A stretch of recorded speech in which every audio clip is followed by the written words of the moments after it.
there were certain things that I spent most of the day doing number calculations, which are the things I despise most, right? In order to get to a certain conclusion of understanding what was going to be activating tonight, so you could understand where that fits with the whole thing. There's also, again, I always get, what is the big thing that we're going to do, right before we leave. So I've got it scribbled here. So I will let you know if I'm a little hoarse. It's just because I've been up since I think before dawn sometime, and just going literally all day through transmission, and I get a bit weary when the days run like that, especially when I have to come down and then do workshop. So I'll pick up as we go once the wave comes in, because when the beloveds come in stronger, it supports me, and I wake up a bit and sound a bit more functional. I do apologize for anybody who's new. These do happen sometimes where we go really, really late, and it's usually a combination of several factors that cause the lateness. This time we've been waiting for a certain set of frequencies to release in the grids and waiting for another set of them to die down. I don't know if any of you got hit with, like earlier, probably I think it was around, seemed to be start about 4, but then it kind of peaked around 6 or 7. There was some of the Metatronic pulses that were running through the grids were amplifying, and I don't know if any of you had problems with the solar plexus area with chakras 3 or 2, anything like stomach aches or anything like that, but we got hit pretty hard. And still it didn't stop us from continuing transmission, but it was like drink the Pepto-Bismol, write some more, drink the Pepto-Bismol, write some more, that kind of thing. So if any of you had that was not one of the positive pulses that were running through. That was one of the threshold grid pulses. Now, what we're going to do when we get into the graph sequence tonight, we have a couple of things that we need to cover in graphology as far as technicals go, to bring together the pieces that we got to yesterday and to bring them a little bit farther so we can go into the actually fun stuff that we're going to be able to do at the end of this morning. What is the end of this morning is sunrise. So for those of you, I mean, it's already, I don't know what time, but sunrise isn't that far away. Usually we try to run for 6 hours. It'll be after sunrise. It'll be, well into breakfast if we do that. What they've asked us to do, and this was a surprise, they told me right as I was like throwing myself in the shower to, just to get dressed and be clean and come down. They said, oh, by the way, bring your shoes, because you wouldn't want to get your boots wet. I said, what do you mean wet? They said, you're at a beach, remember? And I said, yeah. So there's a reason you're at a beach, why we asked you to come to this area. I said, okay, fill me in, will you? For those who would like to participate, the main part of the activation, after a series of really neat techniques that we're going to do in here, after we activate certain things in the body in here, we're being invited out to go out onto the beach. And at sunrise, I don't think we'll be bothering anybody out on the beach without permit or permission.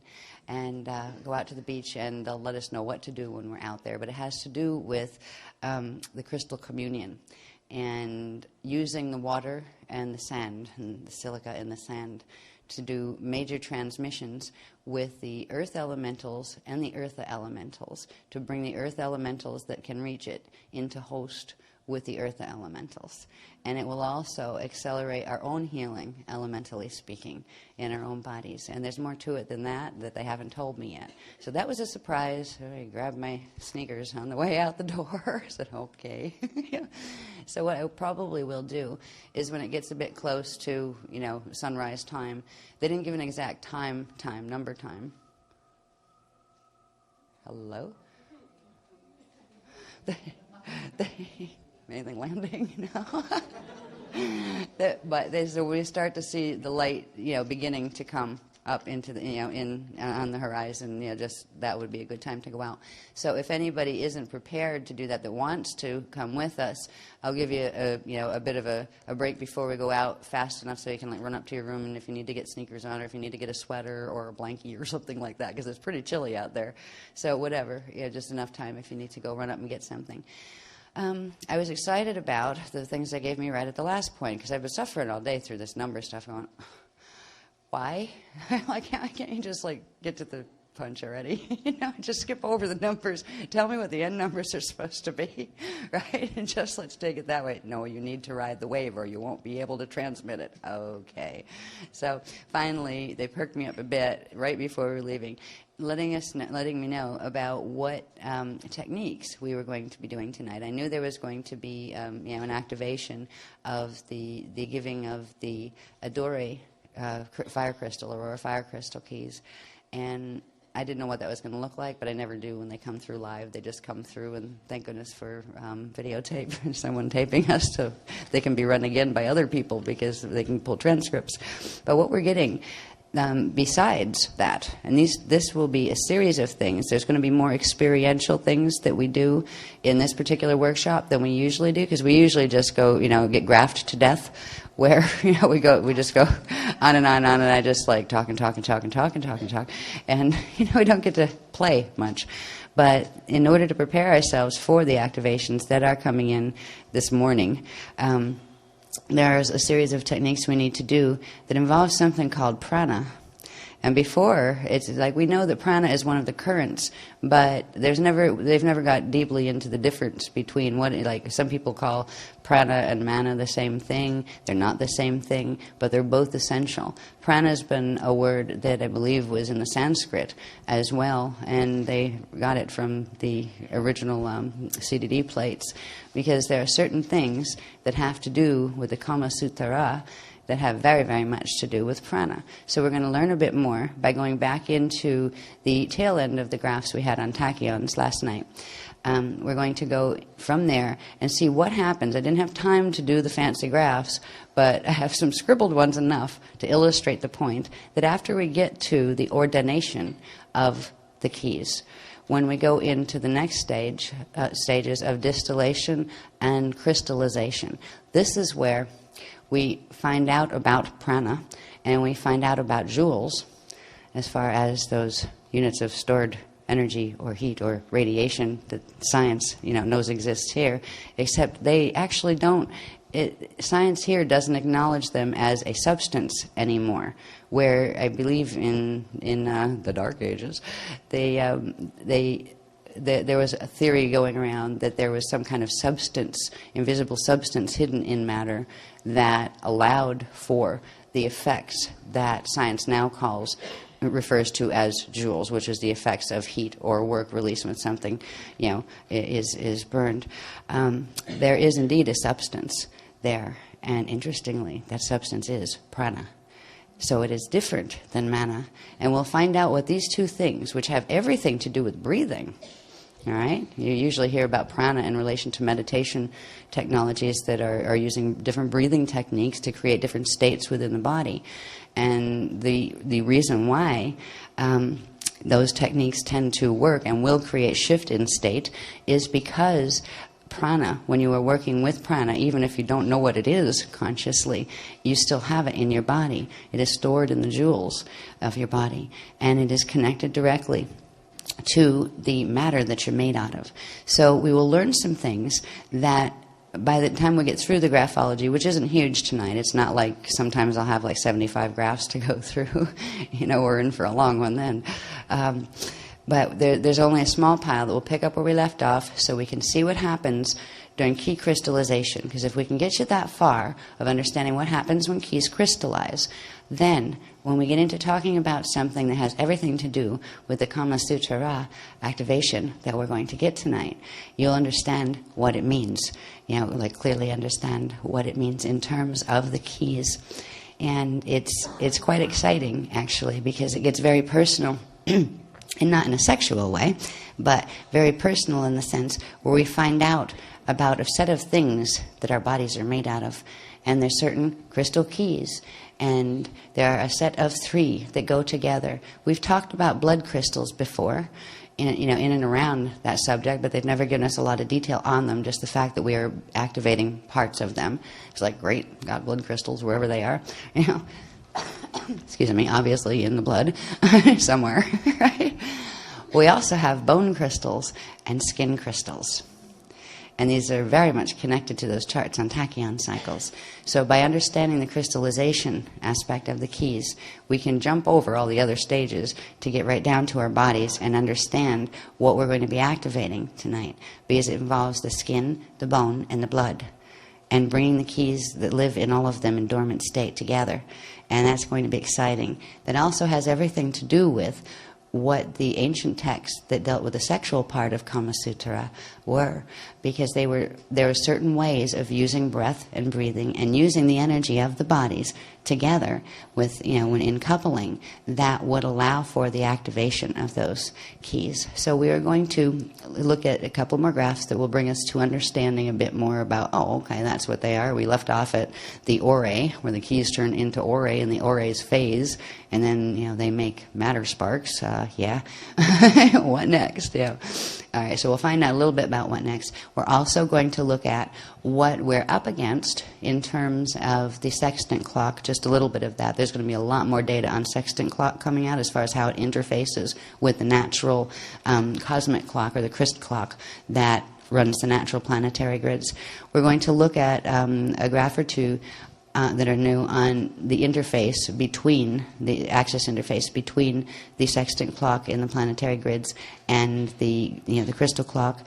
And we're going to see how that fits in with what we've referred to as the 666 Metatronic code. We're going to look at the Metatronic code in terms of the beginning of the Fibonacci spiral and the Fibonacci sequence, and see how that fits in, and see why we need to know that right now. It has everything to do with the threshold activation that is taking place at this time, because we are going into an axis 6 alignment. And from there, we are going to be able to go into the victim-victimizer program. And we're going to find out some interesting things as far as where it's stored. We'll also look at some of the characteristics of that game, of the progression of escalation, of stages of conflict, where there is an aggressor, but the aggressor hides until the end.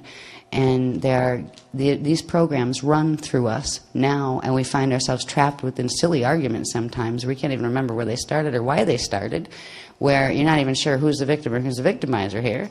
And, everybody's pointing for, you're victimizing me, no, you're victimizing me, no, you're victimizing me. It's like, great, we're getting really far with this discussion, So if we can begin to identify a bit of what the game is and what the postures are, some of the main postures that go with that, we can kind of go, wasn't that one of those? And learn to stop it, at least stop for a moment, so you can break the program. Because if you find yourself in an argument or in just an escalation where you feel a tension building before words are even going with somebody you love or even somebody you don't love, you can begin to recognize certain cues as far as what roles are we playing to each other here? What's the energy dynamic going on? And if you can recognize a VV game starting, you can at least, they're going to give us coping skills for those later, like where they're going to broaden probably give a VV game dictionary as far as what to look for and what to do when that one comes up, that kind of thing. We don't have it that far yet, but we do have enough to identify, to hit the identification point where you can see the program starting to run. And there are some of the techniques that we're going to learn for another purpose that we can use when they come up, where we can actually momentarily remove ourselves physically from the space or the person with whom the problem is developing. And even if you don't know if it's their problem or your problem, it's becoming both of your problem. And move yourself just into a little bit of space. You'll learn to even do it without having to move your body eventually, where you can just move yourself into a space inside.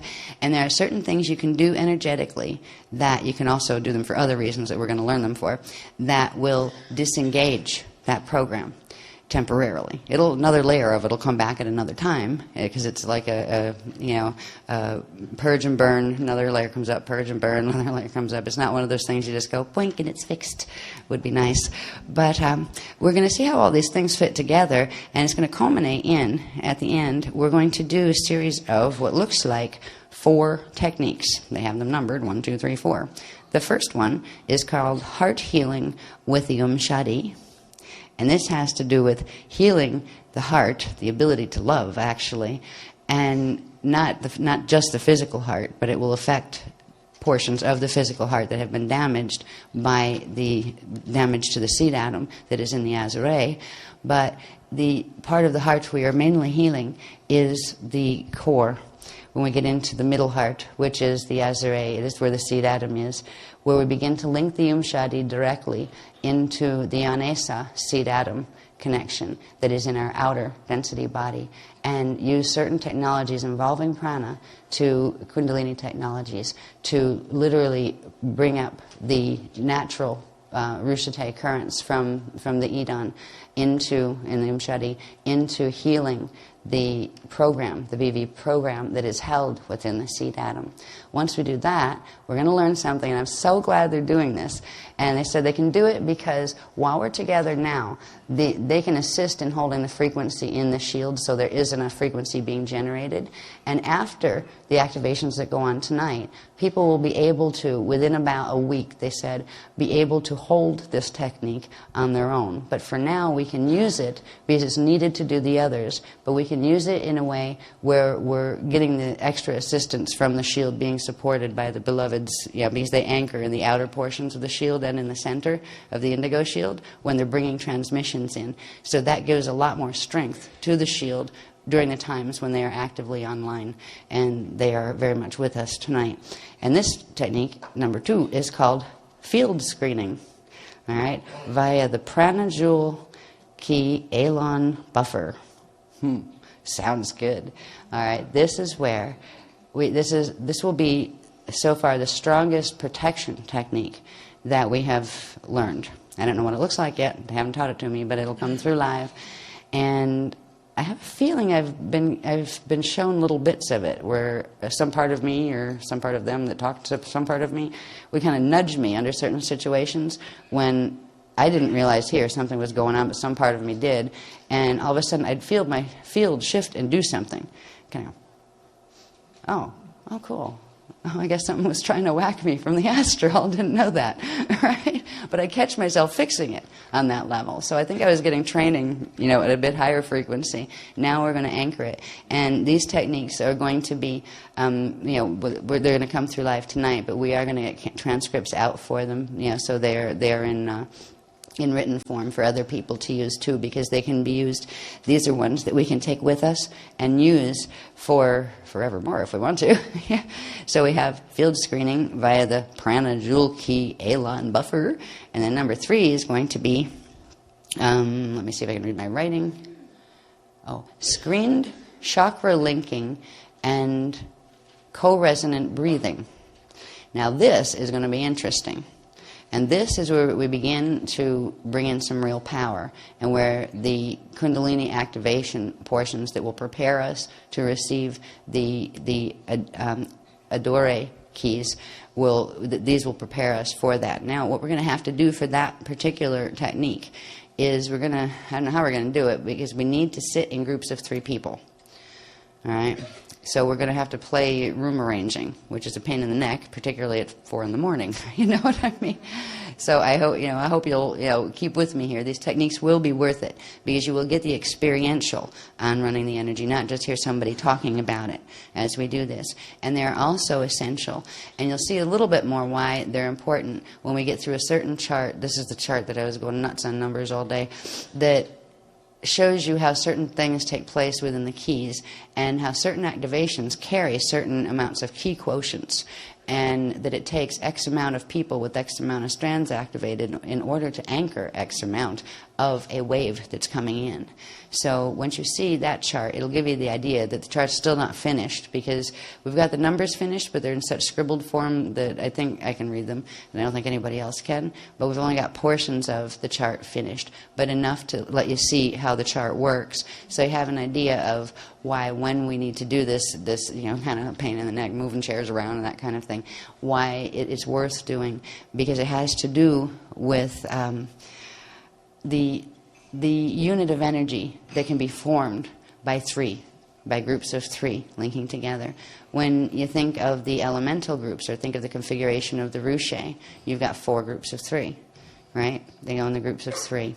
And there's a particular exponential amplification that occurs when we work in groups of 3, or, like whatever, 3, 6, 9, 12, preferably not 9, but you can do 9 after we clear the 9 template in our bodies.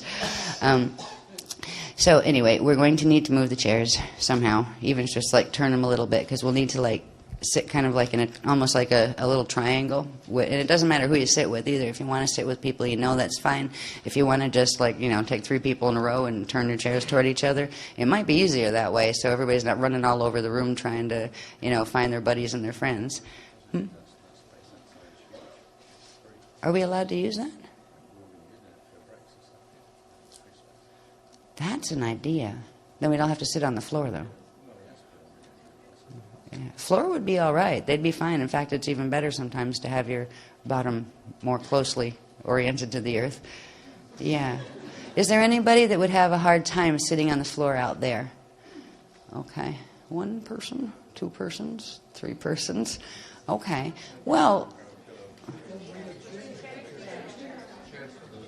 what? Sorry. Yeah, I was going to say you can bring. I was just going to say that we could bring chairs. Since there's so few of you, you could just bring chairs out for the people who have a hard time sitting. Okay. All right. Just so we don't end up with all of the chairs moved out in the breaker room, right? Because the hotel might get a bit upset with us at that point. All right. So we're going to do something that's really neat with that technique. It's a technique that it's needed to be able to receive the larger frequency waves that are going to be coming in this morning, but it's also a technique that you can take home and use for making love. And you can use this technique for making love to trees or grass or air, and you can also use it in making love with your partner to amplify and to bring keys together in order to progressively bring yourselves into harmony where you can reach a Kama Sutra state. And the Kama Sutra is a state that has to do with particular things that have to do with the crystals in the skin, the bone, and the blood. And it's going to be exciting to run these. I've known these existed, but I didn't know what they were, and I didn't know why they were. I've never had the technicals on that information. Even in other lifetimes when I was teaching Ascension, they were like nobody talks about them teachings. You know what I mean? Only the ones that aren't here on Earth know those, right? Because it wasn't safe to practice some of them before. For ages, we didn't even have the availability of D12 current or base 12 current coming in. And to play with these type of techniques when the planet couldn't run even a Maharic seal, it was like energetic suicide to your body. It's just like invite anything that wants to come in from any black hole, and you just become like a timeshare station. So, right. Right. Yeah, the whole new meaning to urges. You'd have all sorts of things feeding on you in the astral if you did. So a lot of these teachings were forbidden here before we had the currents that we could run the protection fields. Now they're being given back to us. They are the same technologies that people who are in grid masters and who want to do 12 tribes and those kind of things, they are the same technologies that you will be using and expanding upon in order to achieve state and eventually in order to achieve potential passage into the eartha grids and state. So these are techniques that can be used for a lot of different things. And I'm excited about that one.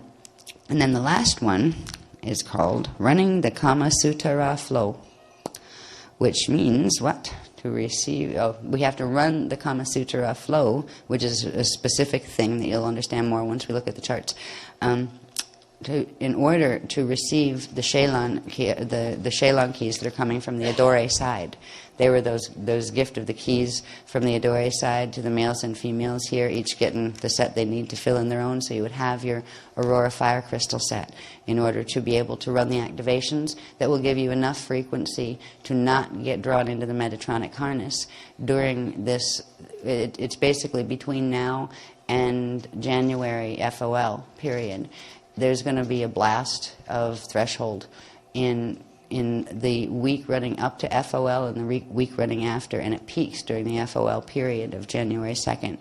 And that threshold blast is meant to cut the connection between the natural route of frequency that your own crystal spiral that you've started to activate would naturally take, and actually first bend the crystal spiral down here and then cut it and take it into reversal, and then directly pull the crystal spiral that you've been running to take all the light seeds you've been generating so far in keys and actually reverse them and pull them in to the Metatronic harness, which will complete for what that has the potential to do is to very quickly use your own keys to completely reverse your cellular code to Metatronic. That's not very nice. Now, it's actually, there's a lot of Tothians out there and Thetans giggling because they don't think the indigo shield can withstand it, actually. And if our beloveds didn't think the indigo shield could withstand it, they would do 3-day evac call, and that would be it. And they would pull what could get out. All right? They're not doing that because we have the ability to withstand it and teach a few not very nice Thetans, particularly, because they're the ones that have done the amplifications that will allow for this to work this time, because they could have waited another year or another 2 years, but they decided to do it now, to latch on now. And, well, we will be able to run the frequencies, starting with running the Kama Sutra flow, and that is you can kind of call it the cosmic Kundalini flow, but it's also the flow that opens into the Edens, for the Garden of Edens or the Jardin of Eden, middle domains. And it is the flow that will naturally occur when you get to the point in your starborn cycle or the cycling of your Taran where you would hit tachyon activation, which means where you'd go superluminal. When the bodies are working properly here, and when the planet isn't as messed up as it is, the act of co-joining or coupling in sexuality enabled people to go through gates together, where they could literally begin making love and use the energy in the proper way and achieve state together and progressively activate their keys and what I believe is called the Kama Su.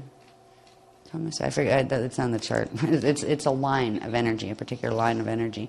And when that line opens up, once it's open, it allows certain dynamics to take place between the keys and between the crystals that are in the skin, the blood, and the bone.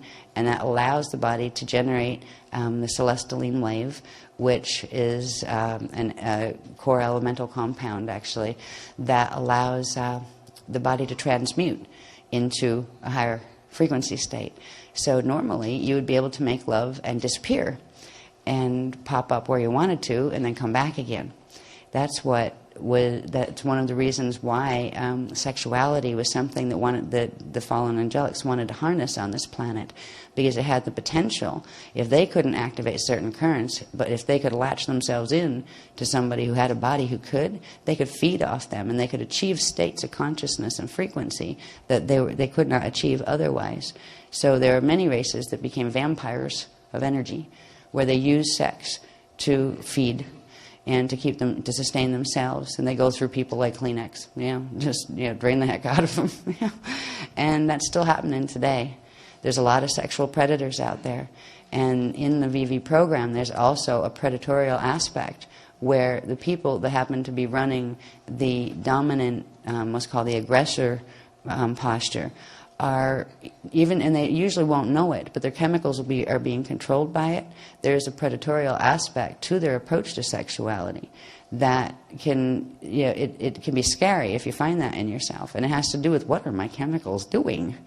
When you look at people that do horrible things to children, and some of the really wacky things that you see people doing out there to each other, and that involve sexuality, those perversions come from these perversions, and they come from fallen angelics of different sorts that like to take a ride and say enjoy feeding off the energy that's released when a person is scared to death, when they are tortured and in pain, because the body releases certain types of elementals when it's in those states. When those chemicals run through the body, it emits things, which are the little light units. It emits, what are they called, elementae, the little ionized bits of the elemental consciousness, into the auric fields. So when you see something wacky on TV about somebody just went and did some horrible sexual thing and caused a lot of pain to someone and maybe murdered them, when you see that happening, you are watching an FA possessed person prey on someone. All right, feed. you are watching them feed. And that is normal for the FAs. Angelic humans don't do that on their own. All right? It's just, even if they're twisted, they don't do that on their own. That is always, in those cases, it is always either the being was an incarnate FA in a Metatronic body or almost Metatronic body, or it is a person who has become possessed by one, either permanently or temporarily. Because a lot of times they'll timeshare and they'll go out and do like a horrible murder and feed, and then leave the poor person standing there holding the knife, where the person kind of comes back and goes, "Oh my God, what did I do?" This isn't necessarily split personality. There is split personality syndrome, but it's different than that. There's a menacing quality to the FA possession that is different than just a fragmented individual self. So what you see in the world out there, the way it is now, is a lot of abuse of the Kundalini energies, a lot of hidden things where it's called one thing but it's actually another. It's called a mental condition when it's actually possession. Where it's called, science has done a really good job of masking all sorts of things and making them not real. So any normal, intelligent person won't even think about that being a possibility. Convenient for fallen angelics who like to do this, right? If you don't believe they exist, great, go take a drug. What do the drugs do? They calm down certain chemicals that make it easier for the FAs to get into the body. All right? It doesn't mean they're bad, because they can also be a bridge temporarily until the person can get a hold of themselves and their own higher consciousness to be able to stabilize the body. So if somebody is on medications in order to stabilize bipolar disorders and that kind of things, they can be helpful for you during bridging periods. And it's important to, if you are in that, under a doctor's care, to work with the doctor, not just say, "Oh gosh, they're bad and I'm not going to take them," because you actually do yourself more damage that way. If they help bring stability to a system that is under threat because, say, there's an attempted possession going down, they can actually give the personality who's still in the body that belongs there a cushion in order to get control of themselves while the elementals are going nuts, because the elementals, which form the chemicals, are being pulled in two different directions. There's a fight going on, for who's going to own the body. And that's what bipolar disorders actually are. They are, yes, caused by brain chemical problems. Well, gee, where might those brain chemical problems come from? They're coming from imbalances in the elemental field that have to do with what's happening in the shields, in the energy field, and the auric field. So we're in a world that there's all sorts of horrid things going on, but there's also all sorts of beauty that is still there to enjoy while we're still here. And it's important to understand the predicament the place is in, because you're not going to get out of the predicament if you don't know what the predicament is. That's why we've had to talk about black holes and had to take on Metatronic science and show that it was an anti-Christic science meant to hurt you. We had to do that, not because we wanted to have any particular fight with the Metatronic crew, but because we wanted you to be aware enough to say, okay, I can change this.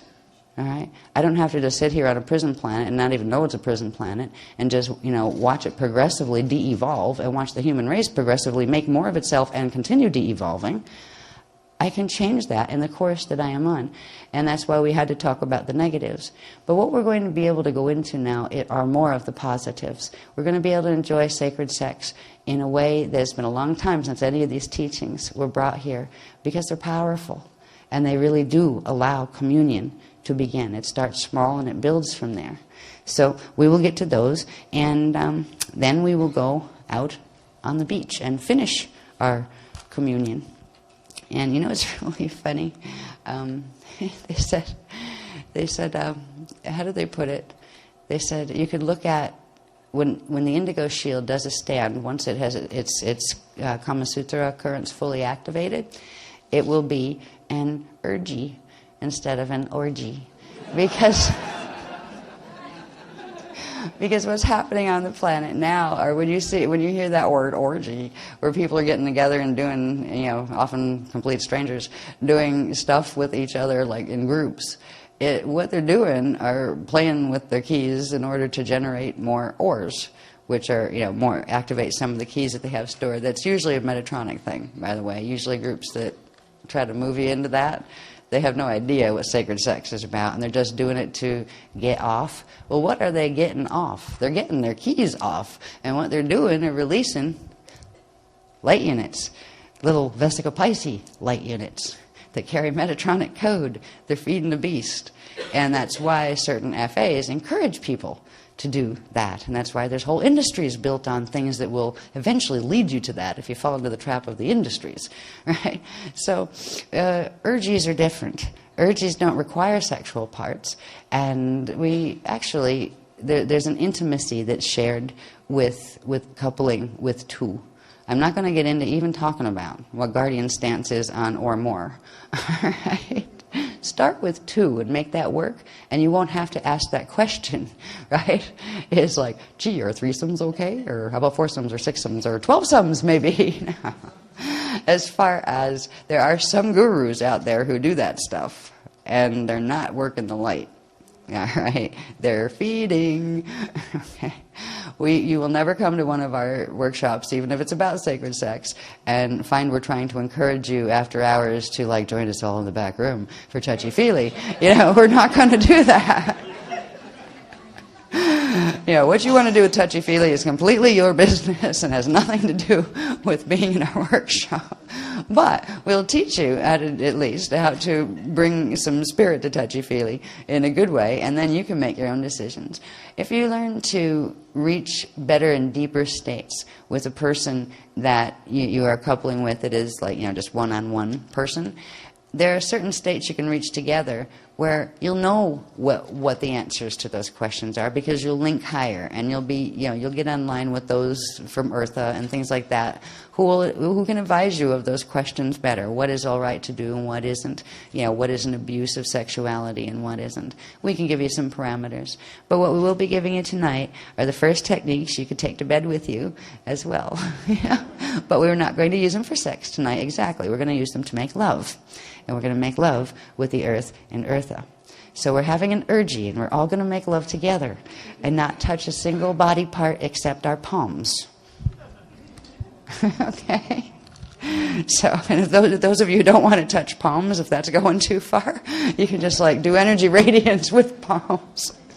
Touching is not required, but you can if you want to. Now, we also, just in case, because I know Kundalini activations can be really elementally overwhelming for some, and some people are very free with that. God bless them. It must be amazing. But when we do the Kundalini activations, if it gets, well, to put it bluntly, hot and horny or anything like that, try to, like, go to the bathroom. Because yeah, it might be kind of funny for other people around you and that kind of thing if it went too far. Because we're trying to take that energy, and if it generates there, move it someplace else. Right? You can always move it back down there again to revisit the moment. Right? But if it goes there and things are happening, just kind of let them happen, but don't help them happen, if you know what I mean. In other words, please don't go into touchy-feely of yourself in the corner, you know, that kind of thing. That has happened only once, but it's a bit weird, you know, when you're trying to ignore the person sitting over there. That yeah, they are doing that, aren't they? Right. Only once that happened at a workshop. I was just amazed. Got to like, and somebody brought it to my attention. Like, I'm not going to say anything, right? So anyway, what I'm going to do now is get into graphology. Not too much of it, but enough to get us to be able to link the pieces together. When it comes down to the end of the evening, morning, we will be on the beach. Is there anybody that doesn't want to come to the beach with us? Just so we have an idea if there's, you know, if anybody's not going to come. We need to keep our clothes on, because what we don't want to do is end up 200 people almost arrested for skinny dipping together at Virginia Beach. We don't want to do that. So I do recommend clothing is kind of like mandatory. At least a bikini, or, you know, if you're a guy, a set of shorts or underwear or something. But it's going to be cold out there. You want clothes. I mean, seriously. And I have a feeling, and it's been a long time since we actually had opportunity to do those, but they always had this thing, where there is water, it's meant to be gone into. I remember a few things like at wacky hours on Sarasota Beach, and 3, 4 in the morning, where we just ran into the water and froze to death. And they came out and covered with sand, freezing to death, back to the house, freezing to death until dawn, that kind of thing. So if you feel inclined, I don't know what the regulations are here as far as what hours, if they have swimming hours. They do, no, they say don't do it. Huh? Right. So, all right. So if they have those rules, we have to follow whatever the beach rules are. But I don't think they'd mind if we were like walking through the surf with our ankles. You know what I mean? Or knees. All right. But I wouldn't go further than that myself. You never know what's swimming out there. We don't want any like dun, dun, dun, dun, dun, dun. So, yeah. Toes or ankles, in the water kind of thing. But the water does help to conduct the energies. It helps to conduct the negative ones that come through the planetary grids, but it can also be used to help to conduct the positive ones, and that's what we're going to do. They also said that we're going to send, it's almost a truce, with a particular group of dolphin people, which are the Anunnaki, one group of Anunnaki, Jehovah Anunnaki dolphin people. They're a particular race line of Anunnaki, and they have some of the dolphins on the planet are theirs. All right, they hold their frequency here and have been working with the grids here. And we've not got along really well with them, particularly when they helped activate the beast way back a couple of years ago. It wasn't very nice of them, but they are now on what's called crossback host. They can't do crystal, but they can do a crossback to fall into their own matrix when the fall comes. And there's a group of dolphins that are supposed to be out here. Now, I don't know if it's the same one that floats around out here on occasion that people have seen, but there's a particular group that is meant to come when we are there. I don't know if we'll see them, but we're supposed to send a truce as far as has to do with forgiveness and unconditional love, absolute love, that puts judgment over here. Not wisdom, just judgment. You still hold your fields. You are screened. You cannot be harmed now. So all you need to be able to do is love. Genuinely love. We're finally getting the field strength where we will be able to reach out to the others that we actually had to pull back from because they were trying to harm us, or what was in their field were trying to harm us. It doesn't mean we can't still get whacked. We got to build these frequencies. We can still get astrally whacked and those kind of things. But this particular thing we're going to do is passing on for the Hathor Council.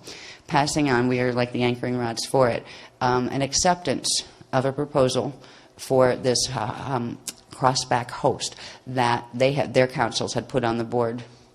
That they have like negotiations that go on with some of our councils and that kind of thing. It means it has been accepted, and we are the deliverers of that message, and we are giving the first transmission of rainbow thread that will allow them to make the link to the rainbow thread for crossback hosts. So that was a little bit part of what we're going to do too.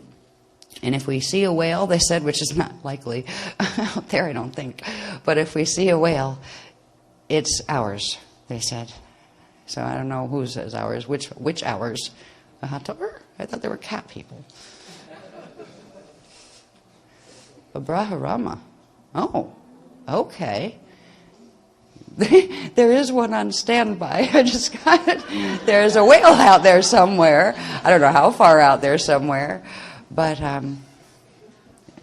is it etheric? No. Okay, there's a physical whale out there somewhere. If you see a whale float up or roll up or wash up on the beach, know it's a Brahmarama. Greet it well and thank it for coming, because that one is ours. It's actually to monitor the transition of the link up, to make sure that the others don't get attacked, that the dolphin people representatives don't get attacked while they're trying to do this, because the Thetans will be after them. All right, okay. Anyway, now on to the graphs, yes? Okay. Yes. Remember these diagrams from yesterday where, excuse me, we talked about the Taran light seed with its 3 Pardakai Ina, the 3 Ina of the Ka, the 3 Ina Ka, and the Pardaki, and how that unit which is the first unit in the star-born cycle, and every manifestation actually starts with that unit and the part of Chi that came before it that formed it. All right. It pulses and creates sparks that create they begin the process of expansion and begin the key cycles, the harmonic key activation cycles that allow for quantum to build and for a form to enter its process of manifestation from the original creation point where it left source. All right, so that is the Taran light seed, and we need to remember it pulses. Next one, please. Here we go. Heats again. Excuse me. I'm doing a striptease. I've been doing a striptease on stage for ages now. I get the hot flashes. What, honey? Which one is next? Okay. And that is a look. There is that Taran again with its 3 Ina Ka. And they are part of Chi, and this is the part of Ki photogenerator cell in the center. And I won't go through again. It has the 9 inner layer, Jaleesic layers, and then it has 10, 11, 12 that are still in the part of Ki that are photogeleesic, and outer layer of 3, 13, 14, and 15 that are also photogeleesic. These are different pre-matter states that actually form the 15 states of the states and forms that matter takes in the manifest world. All right, so if we remember that inside the part of Ki, inside of this, with these Jaleesic state bands, we have every time the Taran pulses, it creates a set of 12, one set of 12 sparks. Half of them are base tones, which means they're made of Ire energy, and half of them are overtones, which are made of Manet energy. Manet energy with a big A has a quantum base of 33 and a third, and Ire has a quantum base of 11 and 2/3. The Manet is positive, the Ire is negative charge. All right, so we have one pulse creates 12